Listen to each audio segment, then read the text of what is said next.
Chapter 4. In this next chapter, we will be discussing the different features, expressions, poses, and clothes that are found on manga characters along with step-by-steps of how to draw some of them. Manga features. Manga features, the eyes. Manga features are extremely important when drawing manga characters. Without the features, you would just have a blank face and the readers, onlookers wouldn't be able to read what that manga character is thinking or even trying to express. The most important features are the eyes and the mouth. The other features, such as the nose, hair color, and additional details regarding the head and face are just as important, yet when trying to determine what exactly the expression you are trying to gain within your manga characters. So, to delve into what the features are and how to draw them, we will start with the eyes. You have to start with the most important feature, and since the eyes are a great source for determining expressions and because they generally take up majority of the face, we will be starting with the feature of eyes, for both male and female. Female eyes are generally larger than male eyes, but this is not always the case as some male manga characters can have more feminine characteristics. Some of the different eye styles include, infatuation or love doe eyes, starstruck eyes which are mainly stars for the eyes, confusion and dizziness which is generally just a spiral. Then you have angry and vengeful, which can contain flames for the eyes or just wide, empty semicircles. Dead, unconscious, and stunned eyes are generally showcased by X's. Eyes with no pupils or reflective glints are usually a sign of delirium. Deep anger can be showcased by eyes that are completely black, and eyes that are small and narrowed are a sign of being evil and/or coldness. Large eyes equals purity, and if there are bubbles within the corners, it represents a manga character about to cry. To get a cute, delighted look, eyes are usually showcased as thick half circles. And finally, eyes that represent extreme excitement are generally showcased as perfectly round with tiny pupils and no iris and a stretched out semicircle smile. Now, onto actually drawing these eyes out. We will be showing you how to draw both female and male manga eyes for each different style. Firstly, let's start with a variety of eyes for female manga characters. These can be made using the same step-by-step methods that will be explained within the next few pages. There are differences with each manga eye and there are similarities, you just have to look at the finer details. Some details that do change with each manga eye are the shapes and proportions. When it comes to female manga eyes, the top border is always thicker and has multiple layers of shading on the irises compared to male manga eyes. But don't get us wrong, some male manga eyes can have these characteristics to add a bit of femininity to them. Next, we have a variety of male manga eyes. Some male manga eyes can be mistaken for female manga eyes due to the difference not being as noticeable. This is especially true when it comes to younger manga characters. Not all male manga eyes have reflective glints, light glares. When drawing manga eyes, the placement can be tricky. Once finished with one eye, the second eye is just a mirrored image of the first. A thing to remember for placement is that eyes are generally only an eye length apart. Since you won't generally be drawing your manga characters facing forwards all the time, the key is to practice different techniques to help you figure out the different angles. Guidelines are always helpful. They help you position the eyes where you want them to be. Next, we are going to show you how to draw the main female manga eyes used. After that, there will be the different expressions in the eyes that we will show you how to draw. Remember, the eyes are the most important feature on a manga character. Up first, is the large eyes that are typically found on female manga characters. To begin, you have to draw two lines for the upper eyelid. The top line curves upward and is slightly thicker at the highest point. Next, you have to draw the lower part of the eye. Drawing diagonal lines down can help you build a guideline for how large and wide the eye will be. Then, you have to slope the under eyelid to the right a little when drawing it. At the corner, it will be thicker as this is where the eyelashes will end up being placed. You can then draw the eyelashes in, these are really up to you on how thick and where they are placed. Play around with them and see what works. The next step is to draw the inner portion of the manga eye. To do this, you have to draw a long oval within the eye. Once the oval is drawn, erase the guidelines that you drew in the last step. A key tip to remember when drawing manga eyes is that the iris is usually partially obscured by the upper eyelid. The fourth step is to draw the outlines of the light glares. Females generally have more heavier shading and lots of shiny areas.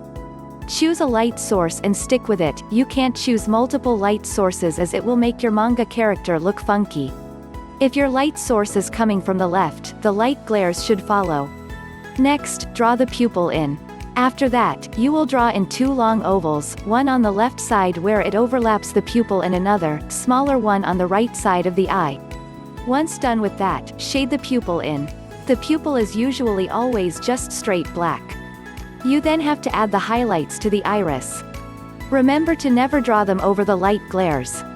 When drawing the eyelashes, you have to follow the curve of the eye. This is so it looks like they are coming off of the eye itself.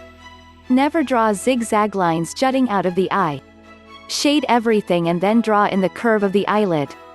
This curve will be a thin, curved line and will be located about the top of the eye, just about the eyelashes. You can then add an eyebrow once finished with the eye. Just follow the curves of the upper eyelid and do small, light strokes. Once you get the correct shape of the eyebrow that you are looking for, you can add more dimension by doing darker strokes throughout. To make the eyebrow more realistic, make sure you have a mixture of dark and lighter strokes. Next up, we have the elegant, realistic eyes. These eyes are not as common as the large eyes and are generally used in more serious manga. To start, you have to draw a long and slightly curved line. The left side will be dipped lower than the right side. This line will also cure sharply to the left edge. Block it out for how thick you want the upper eyelashes to be. Generally, with the elegant, realistic eyes, the upper eyelashes are not as large as the large eyes would be. To help define the sides and bottom of the eye, draw 2 diagonal lines. This will act as your guidelines for drawing the bottom of the eye. Don't draw them steep but more horizontal so it makes the eye a bit smaller. Also, remember to not make it too flat. Next, draw the bottom of the eye. Erase your guidelines and draw the outline of the iris. Remember to have the iris be obscured by the upper eyelid. The next step is to draw the light glares. These light glares will be smaller and more circular compared to the large female manga eyes. Once that is done, draw the eyelid about the top of the eye. The final step for drawing elegant, realistic manga eyes is to draw the eyebrow. Remember to use light strokes to get the correct shape of the eyebrow. Once you get the correct shape, you can draw in darker strokes to give the eyebrow some dimension. Once that is finished, shade in the rest of the iris and add highlights. After that, it's time to draw in the pupil. When drawing the pupil, remember to have it beneath the light glares. This will make it stand out from the rest of the different eyes. Once that is finished, you just have the eyelashes left. Remember not to make them jut out or zigzag from the corner of the eye. The eyelashes will follow the curve of the eye. Next, we will be teaching you how to draw male eyes. Start by first drawing a thick line that is slightly curved. Like it's horizontal but has a slight curve to it. Next, you draw 2 diagonal lines starting from the edge of the top line. This helps define the lower part of the eye. The lines will be almost perpendicular to each other, but not too steep or flat. This is your guideline for helping you draw the lower part of the eye. Then you draw the lower line of the eye. Erase the guidelines and draw in the iris. Male characters can have light glares but not as large or obvious as females. Draw 1 oval light glare on the left side and a more rounded pointed one on the right side. Next, draw in the pupil beneath the light glares. After that, shade in the eye heavily and draw in the eyelid and eyelashes. For eyebrows, male manga characters tend to have larger and thicker eyebrows. Up next, we will show you how to draw a slender and narrower eye. These types of eyes are generally used with darker, brooding characters or villains. The first step is to draw a long, curved line that is steeper on the left side. Next, you have to draw 2 diagonal lines from the edge of the top of the eye. This will act as your guidelines. The left angle is much flatter than it is rigid. The next step is to draw the lower part of the eye. This should be curved so the eye resembles elongated oval that is pointy. After that, draw in the light glares and the upper eyelid. The final steps for drawing this eye consist of adding the pupil, shading the iris and adding the eyebrow. The very last step is to clean the eye up, smooth the lines and darken them. The final segment of the manga features, the eyes will show you a few different styles of different emotions. First are the set of eyes for both men and female that represent infatuation. Next, we have both male and female versions of doe eyes. Next on the list are both male and female versions of star-struck eyes. Next, we have both male and female versions of eyes that represent anger and/or vengeful. The eyes that represent both versions of stunned male and female manga characters. Third to last of the stylized eyes is both male and female versions of about to cry. Second to last are both male and female versions of the eyes that represent purity. The last stylized eye that we have to show you is both male and female eyes that represent being evil. Within the next segment, we will be talking about the next most important part of manga characters and their face, the mouth. Manga features, the mouth. Mouths are very simple to draw. If your manga character is facing you, it's generally a few lines curved in a gentle way to show the emotion of the character. This isn't the main feature of the face, so majority of the emotions that you see within someone's face is located more in the eyes. A cat mouth, which is drawn by rotating the number 3 to 90 degrees clockwise, in pair with large eyes can represent mischief, feistiness. If a fang is peeking out, unless the mouth typically has fangs peeking out, is a representation of mischief. And finally, a few varieties of mouths that represent certain emotions. Male mischief, female mischief, male feisty, female feisty. Manga features, the nose.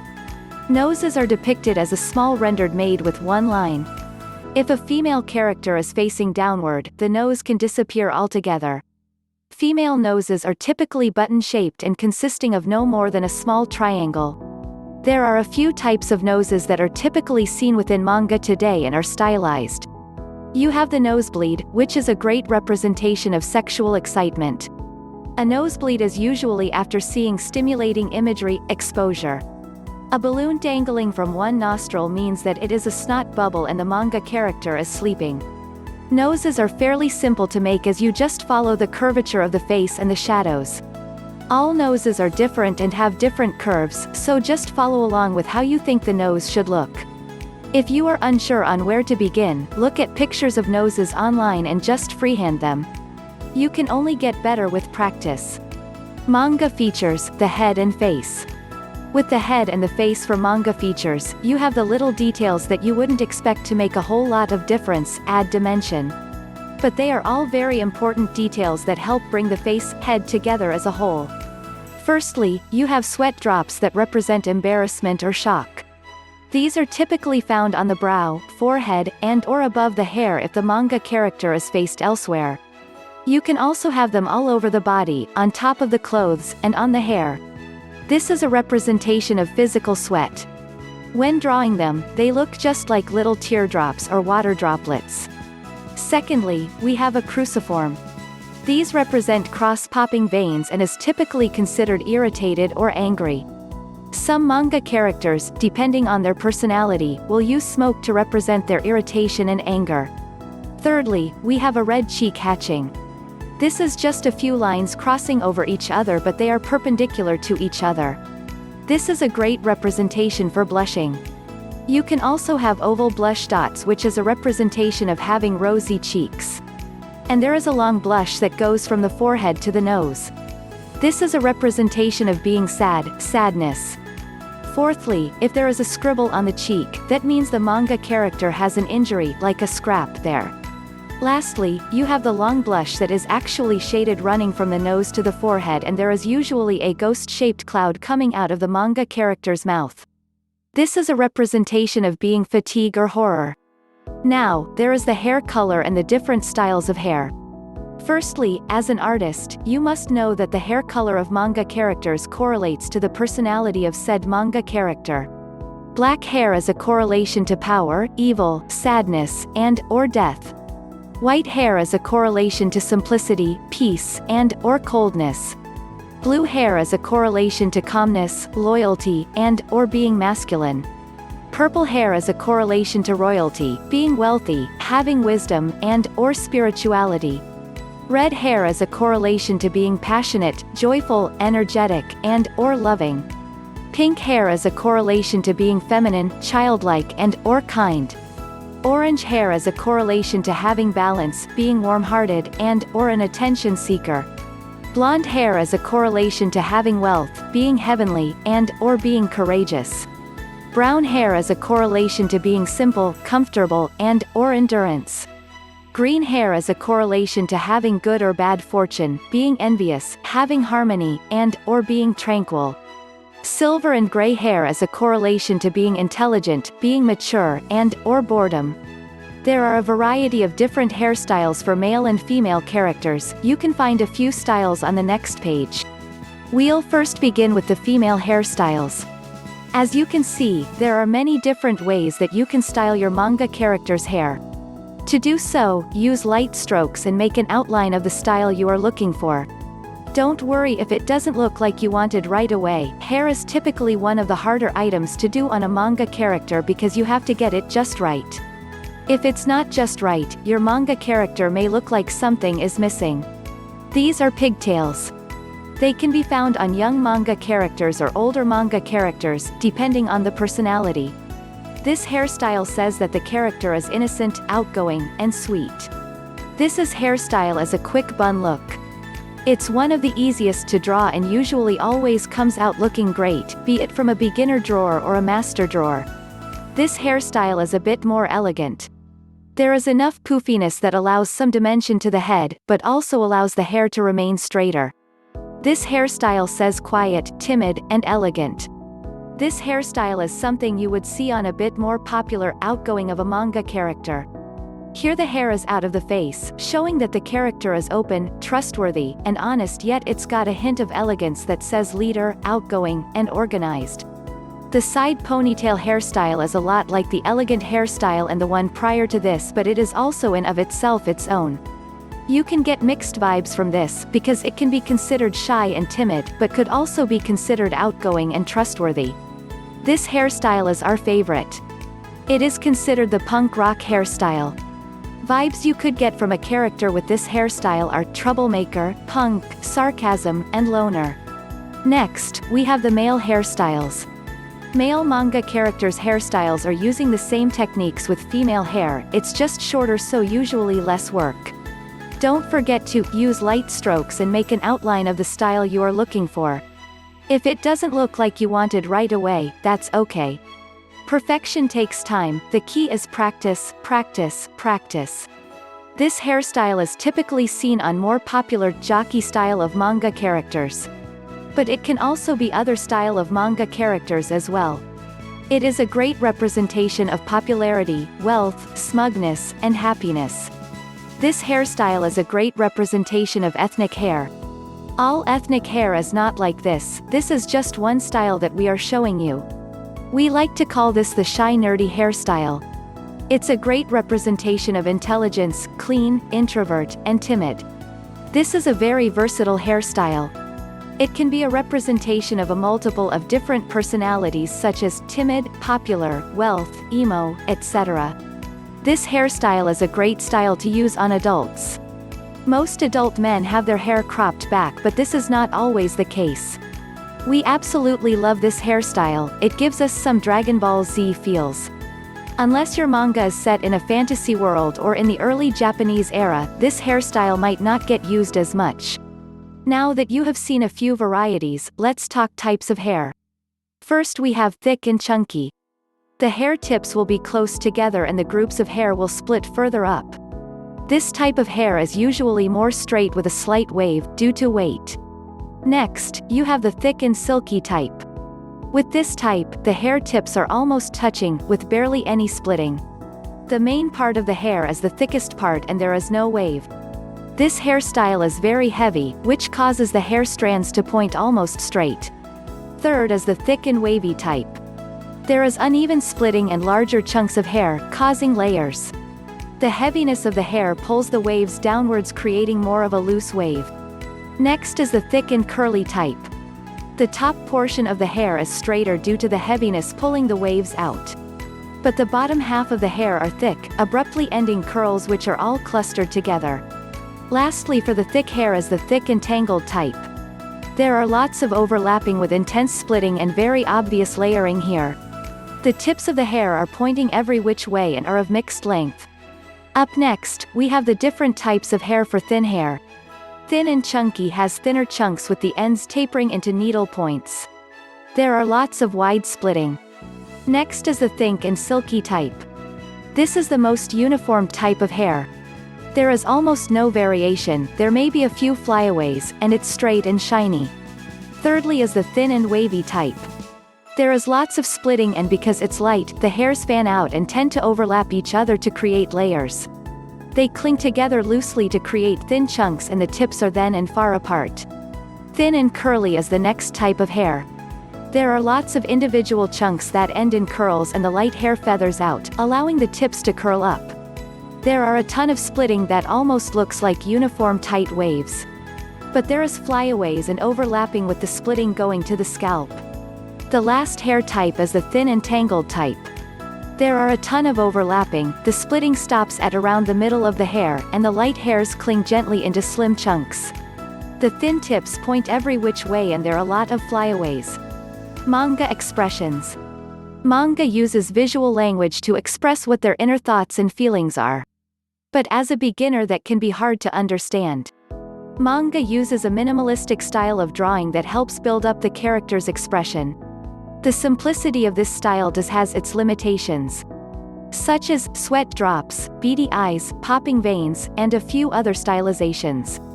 Expressions aren't only limited to just the face, hair and backgrounds also influences it. Examples could be cowlicks and hair accessories being added to help show the expression, and background patterns flavoring the expression. For example, let's take the emotion happiness. You've got the base expression that is a happy laugh. The character's eyes are closed, and there is an upward sweep of her eyelids which lends a helpful hand to show the feeling of happiness.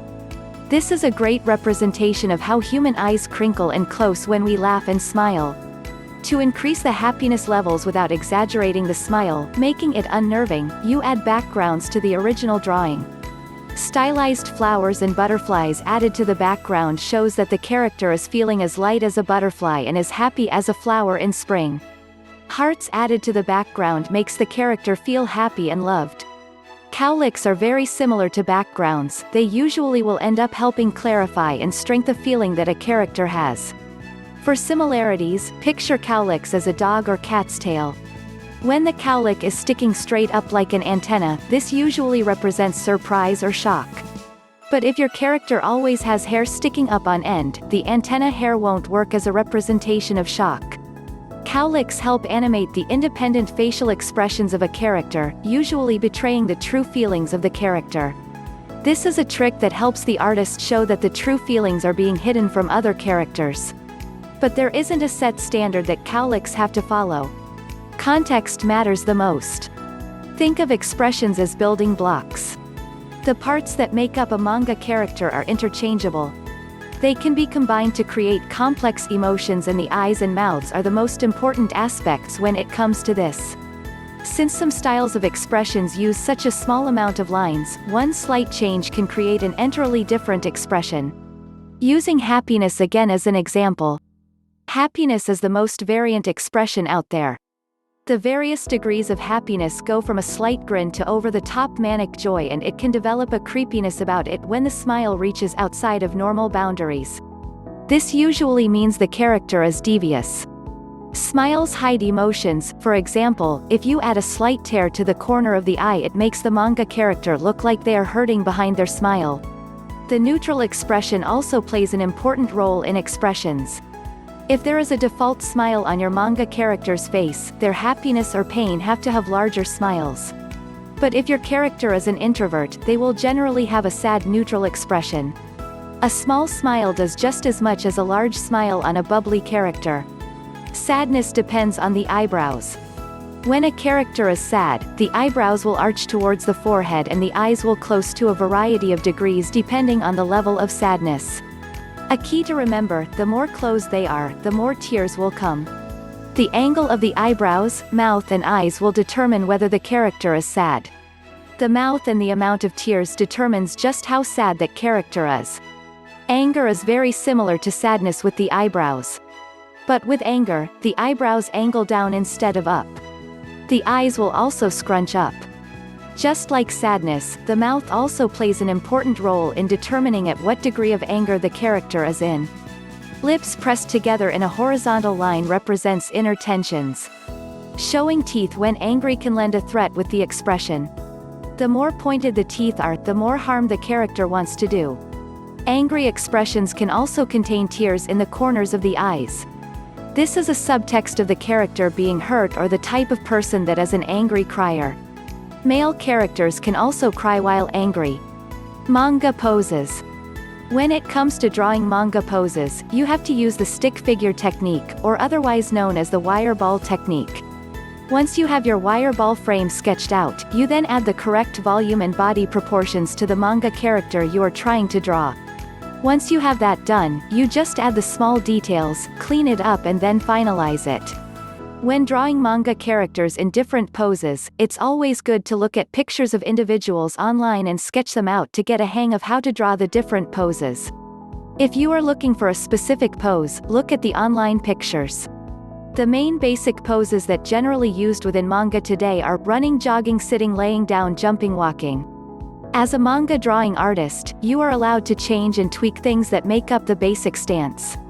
Changing or tweaking something on the basic stance can help bring your manga characters to life more. When drawing, the torso should always be the first thing you draw out. The limbs of your manga character are completely dependent on what your torso is doing. You also do not have to have your manga character facing forward, or towards the camera angle. You can have them facing whatever way you want. If you have trouble getting the drawing just right, remember to look at the pictures online to get a better picture of what you need to do as the artist. A tip to always remember when drawing manga characters: if the force is moving forwards, the body moves forward. Manga clothes. Here we will show you the basic clothes that you would generally use when creating a manga character. Key tips when working with clothes: 1. Clothes move with action. 2. Wrinkles and folds can help reinforce whatever you need to take place. And 3. Be careful with adding too many wrinkles, it could take away from the action pose that the character is performing. The most important thing to know when drawing manga clothes is what direction you want the fabric to be going in. Wherever the fabric is being stretched or pulled, is where you will find folds. Once you figure out how you want the fabric to move, the rest of the drawing comes pretty easy. When drawing manga characters, make sure your clothes are showing the figure of the manga character underneath. Some of the folds that you will experience can be nested within one another. This usually occurs where the joints are, or areas where loose clothing bunches together. Another thing to remember when drawing clothing for manga characters is to give correct shading. This will give your characters more form. The general places that you would shade are along fold lines and anywhere else that you believe a shadow should be. It will take time to get these folds and shading correct. So, we recommend to drape a towel over a chair and practice drawing and shading that. They always say that the more detail you put into something, the more interesting it will become. That's especially true for folds and shading of clothes. Thickness is also important. You want larger gaps to make your clothes thicker and heavier, less of a gap if you are wanting thinner clothes. Something to remember when adding dimension to your manga clothes, such as adding fabric designs, is to have the fabric designs move with the folds of the fabric. Whenever the fabric bends, so should the fabric design. This can be difficult to draw and shade, but it can add some really nice effects to your manga characters' clothes. Some of the basic clothes include a shirt for both male and female, pants for both male and female, a skirt, a dress, a jacket for both male and female, a sweater for both male and female, and finally shoes for both male and female. Whichever style of clothes that you draw, there are generally some basic folds that will always take place. For a shirt, they are sleeves stretching towards the shoulders and fabric will gather together in the armpit and waistline. If the shirt, jacket, or sweater is loose, the fabric should be drawn thicker and baggier, and it will have a ton of folds and creases. If the sweater, shirt, or jacket is more form-fitting, then it will follow close to what your manga character's body shape is. While some clothing may fit closer to the body, you can still see the folds where the fabric is being stretched. You will generally see the folds at the armpits, upper arm sleeves, waistlines, and depending just on how tight the clothing is, the chest as well. If you have seams showing, make sure that they are visible and follow the curvature of the manga character and the clothes. Next, we have pants. Male manga characters' pants are generally looser while female manga characters' pants are tighter, clinging to the character more. A side note, female manga characters generally also have a much more rounder rear end while the males have a flat, kind of square-shaped rear end. For both genders, the fabric will generally pool around the lower waistline, knees, and ankles. The upper and lower legs cloth will be straight down unless the leg is folded, causing folds to form like the shirts. If you have baggy or loose pants, the fabric will pool at the ankles of the manga character and get puffy below the knees. A key tip to remember when drawing clothes: always take into consideration the body type of your manga character.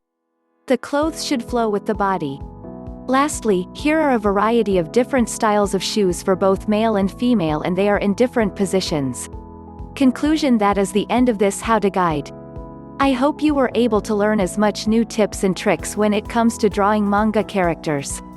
We wish you the best of luck on your drawing adventures and hope that our guide has helped you become a master manga drawing artist. About the expert, Rebecca Bauer is a new and upcoming author with an extensive background in writing. She has had some of her poetry collection published in With Honors 2007 poetry collection. She is also an artist and has been commissioned to illustrate children's books in the past. Rebecca has lived in Michigan her entire life and would love to move to New York City or Seattle. She would also like to travel the world with her husband and 3 cats, helping poverty-stricken countries and making the world a better place. Rebecca intends to continue writing, self-publishing her own works and illustrating many more children's books in the future. How Expert publishes quick, how-to guides on all topics from A to Z by everyday experts. Visit howexpert.com to learn more. Recommended resources: howexpert.com, quick, how-to guides on all topics from A to Z by everyday experts. howexpert.com/free, free HowExpert email newsletter. howexpert.com/books, howexpertbooks, howexpert.com/courses, howexpertcourses, howexpert.com/membership, howexpert membership site, howexpert.com/writers. Write about your #1 passion, knowledge, expertise and become a HowExpert author. howexpert.com/resources, additional HowExpert recommended resources, youtube.com/howexpert, subscribe to HowExpert YouTube. Instagram.com/howexpert, follow HowExpert on Instagram. Facebook.com/howexpert, follow HowExpert on Facebook.